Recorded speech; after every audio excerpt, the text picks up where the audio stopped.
ang matuwid ay hindi magagalaw. Bahagi nito ang ating paksa sa umagang ito na masusuntungan sa Kawikaan 12:6 NBD. Pumapatay ng lihim ang mga pangungusap ng masama, ngunit ang salita ng matuwid ay nagliligtas ng kapwa. Pumapatay ng lihim sapagkat hindi natin namamalayan na tuwing nagsasalita tayo ng hindi tama, nahihirati o nasasanay na tayo sa mga maling pananalita. Ayon nga po sa kasabihan, kung saan mapahilig ang puno, doon ito mabubuwal.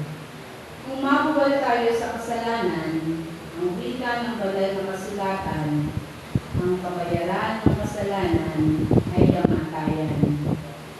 Tunghayan po natin ang patotoo tungkol sa bayang hinirang ang Israel at kung bakit nagalit sa kanila ang Diyos. Sa Oseas 4:1-2, Tingin ninyo, mga taga-Israel, ang pahayag ni Yahweh, sapagkat may hinanakit siya sa iyo. Sa lupain ito ay walang katapatan, walang pagkahabag, at walang pagkilala sa Diyos. Sa halip ay laganap ang panunungayaw, pagsisinungaling, pagpatay, pagnanakaw, at pangangalinya. Nilalabag nila ang lahat ng batas at sunod-sunod ang mga patayon. Sa ating kapanahunan, masasabing hindi na rin naiiba ang nakagawian ng mga taong ngayon at ng mga taga-Israel. Namamalas na rin natin ang mga bagay-bagay na hindi nakalulugod sa ating Panginoon. Kaya nga, may paalaala sa akin at mababasa sa banal na kasulatan ang mga tanda sa huling araw. At ito'y matatagpuan sa sulat ni Timoteo sa ikalawang Timoteo 3:1-5. Tandaan mo ito, mababagbat ng kahirapan ang mga huling araw. Ang mga tao ay magiging makasarili, gahaman sa salapi, palalo, mayabang, mapang-alipusta, suwail sa magulang, walang utang na loob, at napastangan sa Diyos. Bukod dito, magiging malupit sila, walang habag, mapanirang puri, mabusog, marahas, at namumuhi sa mabuti.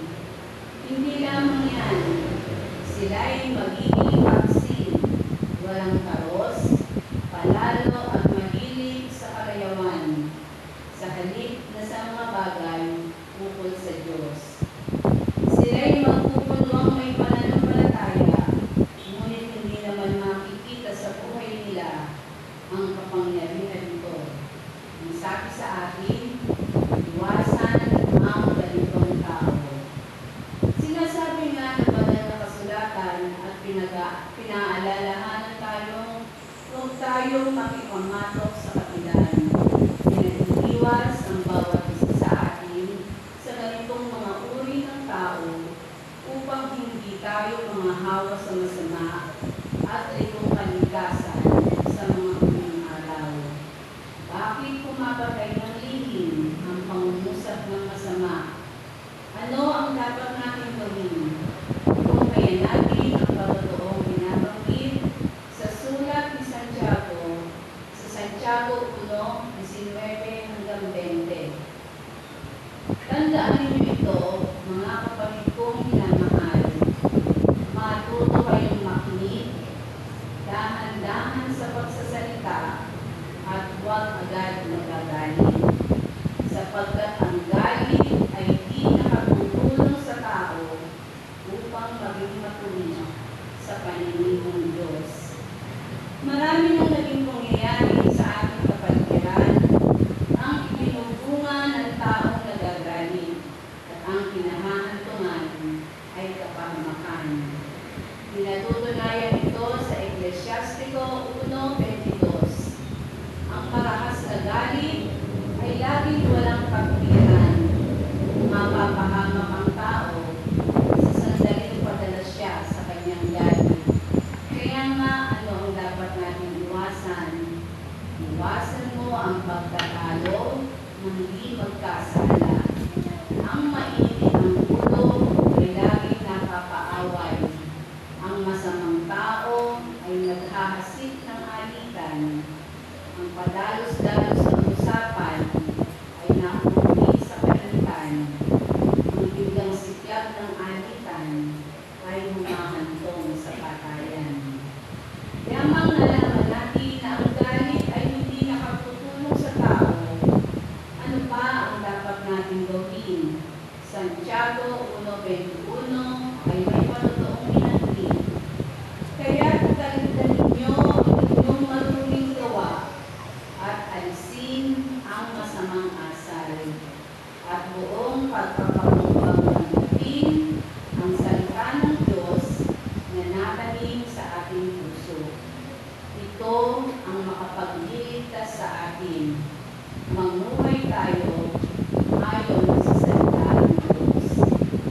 Sa papaanong paraan naman maaaring pumatay ang pangungusap ng masama? Kawikaan 18:6-7. Ang pagsasalita ng mangmang ay humahantong sa kaguluhan, pagkat ang salita niya ay lagi may bantang taglay. Ang bibig ng masama ang maghahatid sa kanya sa kapahamakan, at ang labi niya ang maglalagay sa kanya sa kapamanukan. Ang kasinungalingan ay isang paraan din upang pumatay, sapagkat sa Kawikaan 12, huling bahagi ng talatang 17, ang pagsisinungaling ay lumilikha ng kapahamakan. Ang pananalita o ang pangungusap ng masama ay inihalintulad sa isang libingan, at ito'y binabanggit sa mga sulat ni Apostol Pablo sa Roma 3:13. Ang lalamunan nila'y tulad ng libingang bukas. Ang kanilang mga labi binagamit sa pandaraya. Puno ng panunungayaw at masasakit na salita ang kanilang bibig.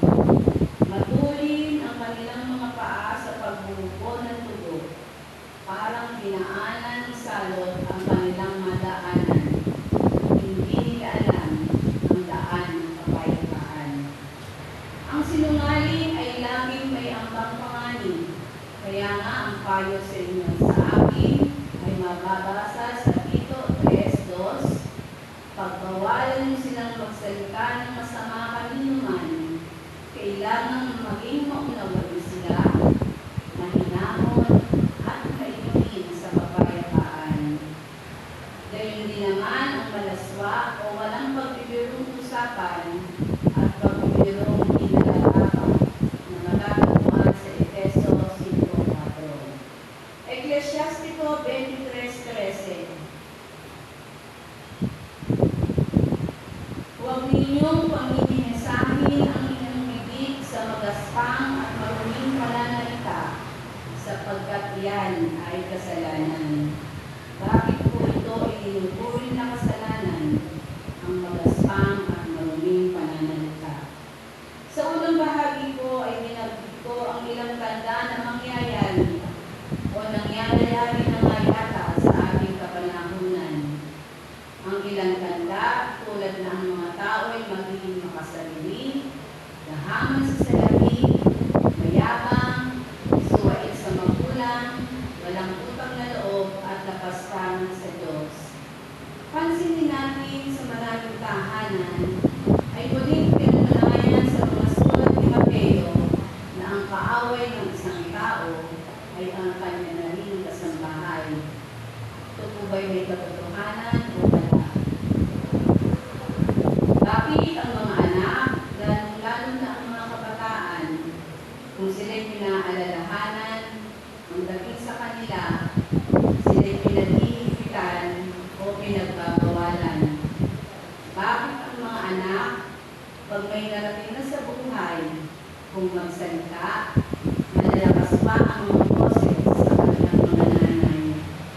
Hindi ba ninyo alam na ang salitang walang paros ay sumusugat ng damdamin? Kaya nga dito napapasok ang kasalanan, sapagkat hindi natin pansin na nalalapastangan na natin ang ating mga magulang. Ang pangangatwirang wala sa lugar, ang pagdadako, ang malalakas nating boses, ito'y unti-unting sumusugat sa kalooban ng ating mga magulang, lalo-lalo na sa ating mga nanay. Alalahanin po natin ang nakasulat sa aklat ng Exodo. Ang paggalang sa ating ama at ina ay isa sa utos ng ating Panginoon. At ito'y nakasulat sa ika-2 utos na marapat natin sundin. Nangyari sa magagandang salita naman na lumalabas sa ating mga labi, ang salita ng matuwid ay nagliligtas ng kapwa. Pagkat sa Kawikaan 7:27, nagtataglay ng kaalaman ang maingat magsalita, ang mahinahon ay tao may pagkaunawa. Kaugnay nito, ang hinahon ay nagpapakilala ng kaunawaan, ngunit ang madaling pagkagalit ay tanda ng kamangkaman. Kawikaan 15:1-2. Ang malumanay na sagot ay nakababawi ng puot, ngunit nakagagalit ang salitang walang paros. Ang dila ng may unawa ay nagbubunga ng kaalaman, ngunit ang bibig ng pangmam ay kupal ng kahangalan. Kawikaan 14:17-18. Ang taong mainit ang ulo ay nakagagawa ng di marapat, ngunit ang mahinahon ay laging lang mag-iingat. Ang taong hangal ay nag-aan ng kamangmangan, ngunit ang matalino ay nagkakamit ng kabulungan. Ang hinahon ay nagpapakilala ng kaunawaan, ngunit ang madaling pagkagalit ay tanda ng kamangmangan. Ipinababalik sa atin ng banal na kasulatan na ang mga pag-uugali sa mga huling araw, kaya nga kung dumating na ang panahon yaon, ating pakatandaan ang binanggit sa Roma ng Apostol Pablo, Roma 3:2. Huwag tayong umayon, bagamat nakikita na natin ang mga tanda sa mga huling araw, ang payo sa atin at paalaala ng Apostol. Huwag tayong umayon sa takbo ng tulong ito. Mag-iba kayo at magbago ng isip upang makapit natin ang kalooban ng Diyos kung ano ang mabuti, nakalulubog sa Kanya at talagang ganap. Kaya huwag mong pabayaang magkasala ka sa iyong salita. Alalaw magay mga nakupa at babawitin mo pagkatapos. Sa gayon, galit na galit ang Diyos. Kung magkagayon, hindi kanya pagpapalain sa anumang iyong ginagawa. Natatandaan po ba natin yung kapatid na Esau at Jacob? Sino ang kahamay ng mga magulang? Sino po? Si Isaac at si magulang po. Si Rebecca. Salamat po. Tumayin natin yung kasaysayan nila. Matanda na noon si Isaac, halos hindi na makakita at malapit na lumamatay. Pinatawag niya si Esau at sinabing ipagluto siya ng paborito niyang pagkain. Pagkatapos itong kumain ang kanyang paboritong pagkain, ibibigay niya ang dinisyon kay Esau. Narinig ni Rebecca ang planong ito ni Isaac. Pinagpanggap niya, sino po? Pinagpanggap niya si Jacob na maging si Esau. Tumanggi si Jacob noong una sa nais ng kanyang ina, ngunit kalauna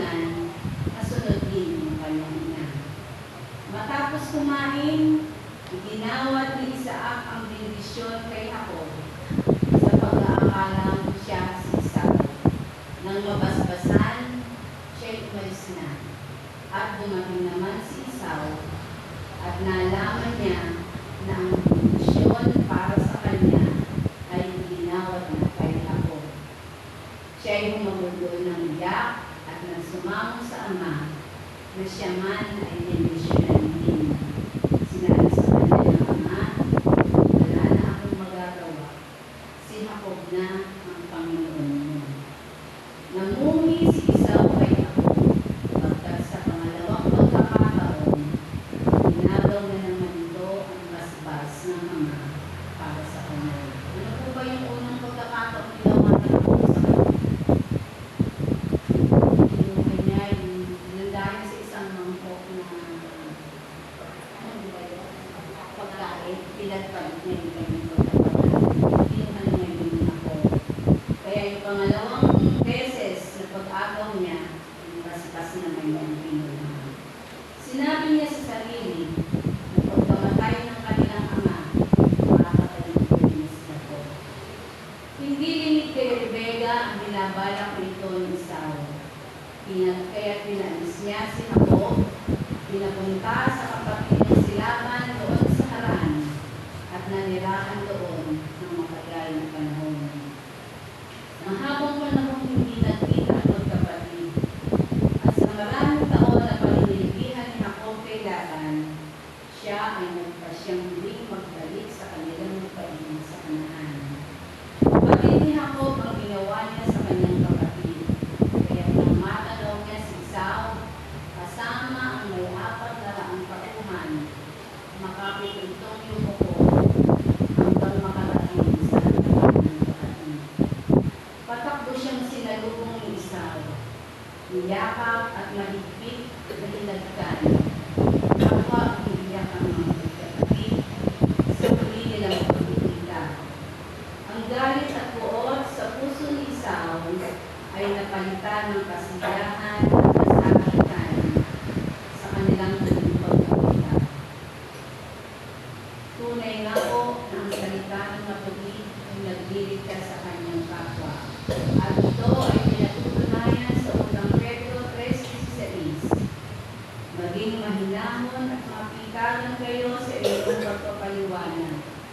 Panatilihin ninyong malinis ang inyong buti upang mapahiya ang umahaligusta at tumutuya sa inyong magandang asal bilang lingkod ni Kristo. Kawikaan 19:11. Ang kahinahunan ay nagpapakilala ng katalinuhan. Ang di pagpansin sa ginawa sa kanya ay kanyang karangalan. Ang galit ay isang emosyon na nararamdaman ng bawat nilalang at ito'y valid reason upang maramdaman. Ngunit sa banal na kasulatan, ay inaalalahanan din naman tayo na kung ikaw ay magagalit, iwasan mo ikay magkasala. Sapagkat sa pangtoong nakasulat sa Ecclesiastico 28:3, ang nagtatanim ng galit laban sa kapwa, pag tumawag sa Panginoon, walang pangangkang-awa. Ecclesiastico 28:6-7. Kaya't alalahanin natin lagi ang wakas at pawinin mo ang inyong galit. Dili-dilihin mo ang kautusan at huwag kang magagalit sa kapwa. Alalahanin mo ang lipan ng kataas-taasan, matuto kang magpatawad. Upang maiwasan ang ganitong mga suliranin o di pagkakasundo, ay may payo sa Tito 2:8 na wastong pangungusap ang lagi mong gagamitin upang hindi mapintasan ninuman ang sinasabi mo. Sa gayon, mapapahiya ang ating mga kalaban sapagkat wala silang maipaparatang sa iyo. Bilang mga mananampalataya, sikapin natin maging asin sa sanlibutan. Maging daan nawa tayo upang sa pamamagitan ng ating mga pananampalataya o sa paggamit ay maging daan nawa tayo upang sa pamamagitan ng ating mga pananalita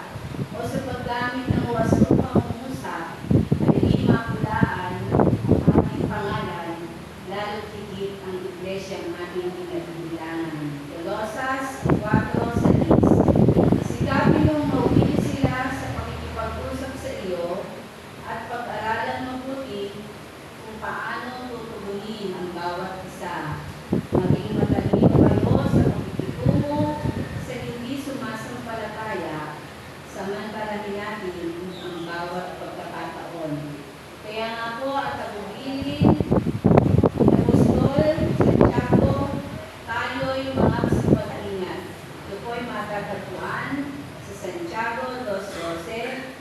Mag-ingat kayo sa inyong kilos at pananalita, sapagkat kakatulad kayo ayon sa utusang nagpalaya sa inyo. Ikaw at ako ay naharap sa ating Panginoon pagdating ng panahon, at tayo'y kanyang hahatulan ayon sa lahat ng ating ginawa, sa ating mga salita at gawa, nakabatay ang kaligtasang ating inaasam at inaasahan. Samantalang tayong lahat ay nag-aalpagay, pag sumikapan natin masutungan sa ganitong pag-uugali bilang isang lingkod ni Kristo, at ito'y binabanggit sa 2 Korinto 6:6-7. Pinakikilala kong ako'y lingkod ng Diyos sa pamamagitan ng malinis na pamumuhay, kaalaman, pagpapahinto, kabutihang loob, ganoon din sa pamamagitan ng Espiritu Santo, tapat na pag-ibig, tapat na pananalita at kapangyarihan ng Diyos, ang kapilan ng siya kong sandatang panlaban. Uulitin ko po, samantalang tayong lahat ay nag-aantapay sa pagdating ng ating Panginoon. Pakilala natin tayo isang lingkod ng Diyos sa pamamagitan ng malinis na pamumuhay, kaalaman, pagpapahinto, kabutihang loob, ganoon din sa pamamagitan ng Espiritu Santo, tapat na pag-ibig, tapat na pananalita at kapangyarihan ng Diyos, ang katwiran kung siya namin magsandatang panlaban at pananalangin. Sa buhay na ito, ating pong tandaan na 200 lamang ang sa atin ay nagbibigay. Saan ba tayo? Hindi na. Sumaali mo lagi ang biyaya at pagpapala ng ating Panginoon. Purihin natin.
Buhay namin ay hain sa'yo.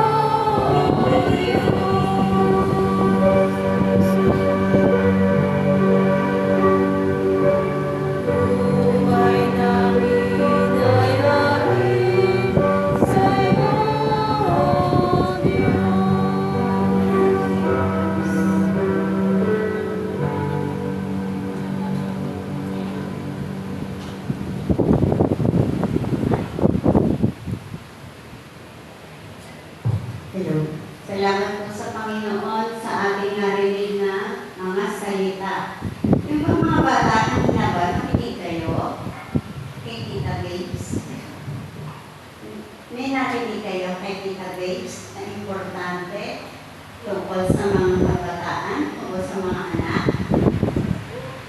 Ano yung narinig niyo? Ano yung natandaan niyo? Bago magsalita ang Lola Lisa, kasi ang Lola Lisa tumipirma pa.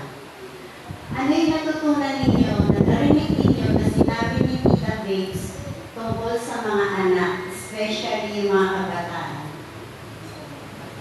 Ayan siya, meron. Pechay, Angela, and Bea. Sige nga, parinig nyo nga sa amin. Ano yung narinig mo, Ayesha? Pagbabago ng ugali. Saang importanteng parte ng ugali? Yung pinakamahalagang topic for today. Lakasan niyo po. Sa pagsasalita. Yes. Especially kapag kausap niyo yung mga parents niyo. Hindi po moderno na ang buhay, moderno na rin kayo magsalita sa mga parents. What's up, mommy?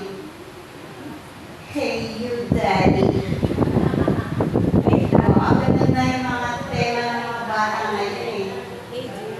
Pag tinawag, Maluna sa ka. Wait lang, mami. Di ba ganun na yung mga uso, no? Pero nung araw, hindi pwede yan. Pag natignan lang kami ng ganyan ng mga magulang namin, understood agad, lapit ka na. Pero ngayon, magsilang yung wait. Wait, mami. Wait, lola. Wait, tita. Wait, tito. Yun na yun yung importanteng damit para sa ating lahat. Yung tungkol sa ating pananalita. Papakinggan po natin yung pahayag ng ating matanda, kapatid na Base Lisa Mateo, tungkol po sa ipinahayag ng ating kapatid na Lourdes Carrion.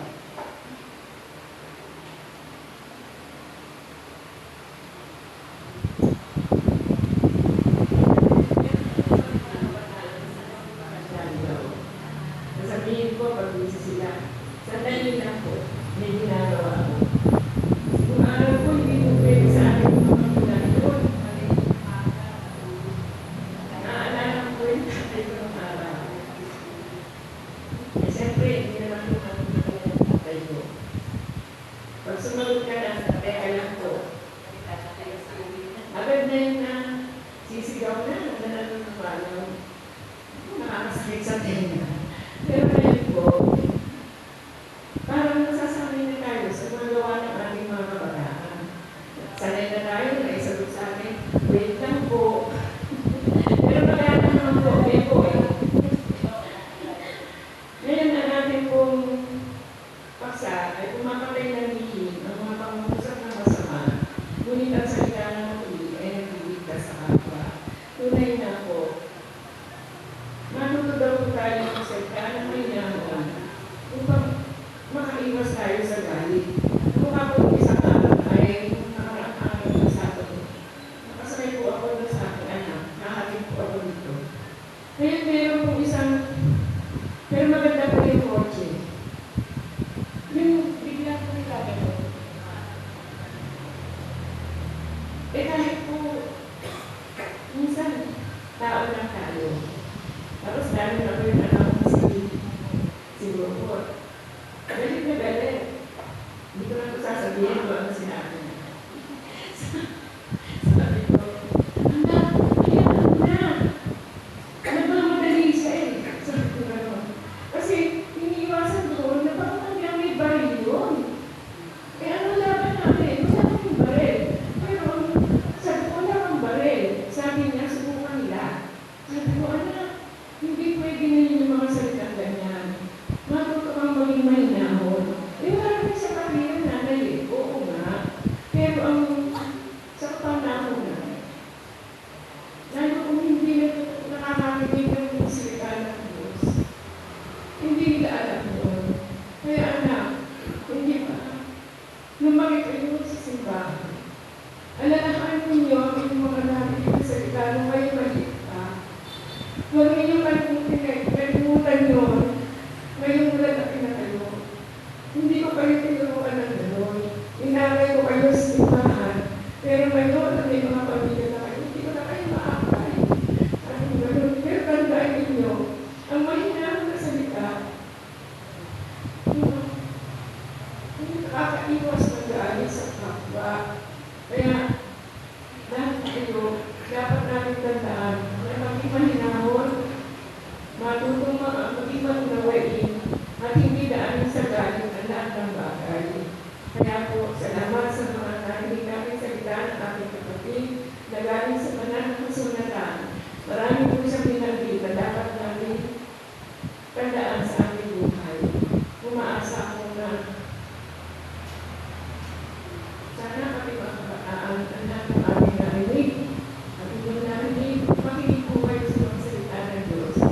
kaya hindi mo pagsisisihan.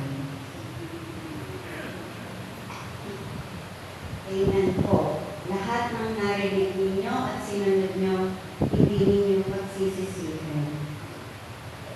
Ngayon po ay pupuno tayo ng magre-repaso para po dito sa topic na ito na ibinahayag ninyo.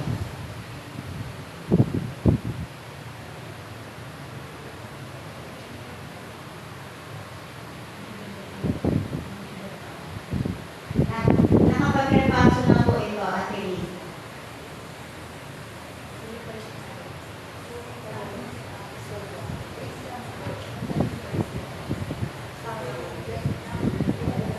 Ang nabunod po ng ating matanda, kapatid na Rosana Remedio. Sabi ko sa inyo, huwag kayo magtuturo, makakatawag kayo.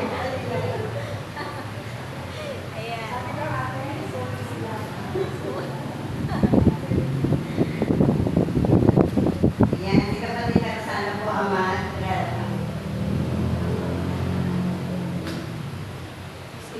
Ngayon naman po ay kung pwede na tayo mag-alay ng papuri sa ating Panginoon at pwede na rin po tayong mag-testimony kung paano tayo minahal ng ating Diyos. Ipahayag po natin yan para tayo lalo maging malakas sa